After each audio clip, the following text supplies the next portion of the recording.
আমার এক কাহিনী মনে উঠছে। আমি এক পাইলটকে চিনি। আমি কথায় কথায় ওকে জিজ্ঞেস করছিলাম যে তুমি পাইলট, এত বড় শিক্ষিত, তুমি ডাবল টেকার চালাও, বড় বড় ফ্লাইট চালাও, দূর দূর যাও, তুমি এরকম হলে কি করে? আমাকে বলতেছে মৌলানা मैंने अल्लाह को करीब से देख के हुआ, আমি আল্লাহকে কাছের থেকে দেখা তারপরে এরকম হয়েছে। আমি বললাম যে তুমি আল্লাহকে কাছের থেকে দেখলাম? মানে আমি ফ্লাই করে যেতেছিলাম হেথ্রো এয়ারপোর্টে লন্ডনে। যখন আমি ইংল্যান্ডের সীমানায় ঢুকে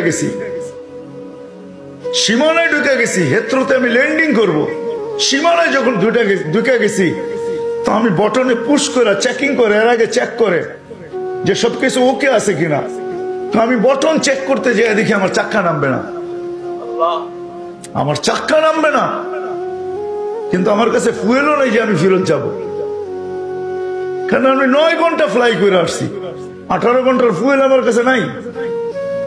আমাকে হয়তো ক্রাশ করাইতে হবে, নাইলে নামতে হবে যে কোনো ভাবে।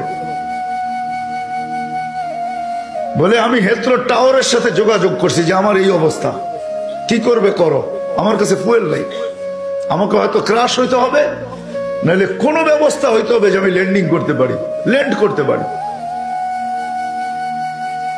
হেথ্রো এয়ারপোর্টের ভিতরে কিয়ামত হয়ে গেছে, কিয়ামত, যে এই জাহাজকে ল্যান্ড করাবে তো করাবে কি করে। তারপরেও একটা সিস্টেম থাকে, ঠিক না? কিন্তু বলে ওই সময় যখন আমি ল্যান্ড করতেছি প্রসেসিং এর মাধ্যমে, তখন আমার হঠাৎ মনে উঠছে আমি না মুসলমান। তখন আমার মনে উঠছে আমার আল্লাহ না সব পারে। বলে আমি চিৎকার দিছি ককপিটের ভিতরে, আমার আল্লাহ সব পারে বলে বটনে চাপ দিছি, গড়গড়ে আমার চাক্কা নেমে গেছে। আমি স্বাভাবিকভাবে ল্যান্ডিং করছি, এর আগের কিয়ামতের চেয়ে বড় কিয়ামত হয়ে গেছে। পুরা এয়ারপোর্ট ছুটে আসছে, তুমি আমাদেরকে এই ধোকা দিলে কেন? তোমার জন্য হেথ্রো এয়ারপোর্টের মতো হাজারো ফ্লাইটকে আমরা বাতিল করছি, ডাইনে বামে পাঠায়া দিছি যে অঘটন থেকে বাঁচার জন্য। তুমি তো স্বাভাবিকভাবে ল্যান্ডিং করলে। আমি বললাম যে চেক করো, তারপরে কথা বলো।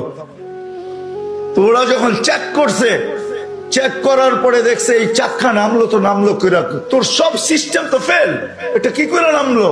বলে আমি দ্বিতীয়বার দরজার ভিতরে দাঁড়ায় চিৎকার দিছি আমার রব সব পারে।